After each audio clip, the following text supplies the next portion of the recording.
umutima yesu igiheruka azandika muri iki gitabo n'ubutumwa bw'ukuri ugomba guhezura isi ubitegura abana b'Imana ijuru abwirwa ngo ntuzigame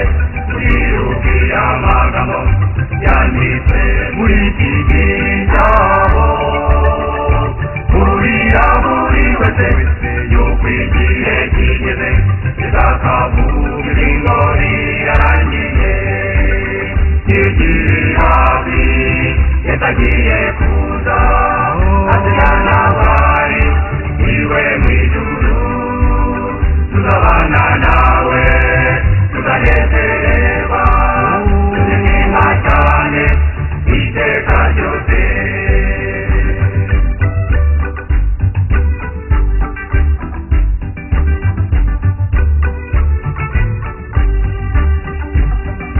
mbere yuko yesu aza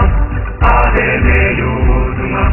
bwanditswe muri iki gitabo bose bazababazwa bazagirirwa nabi bazatoterwa bitavugwa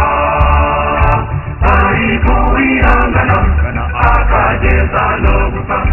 bihuza bikamba y'ubugingo abantu b'ubutumwa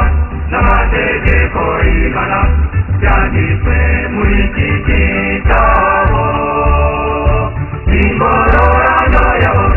n'inyanja y'umuriro idamono n'umugabane uzabamo kikiri hafi yatagiye kuza atujyana bari iwe mu ijuru tuzabana nawe tuzanezererwa tuzishima cyane iteka ryose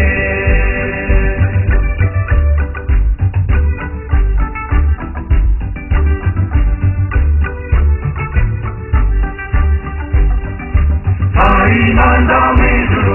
mu rukiko rukomeye imbere y'amategeko cumi mbese urayakomeza cyangwa wanga ibya kane bigutegeka kweza isabato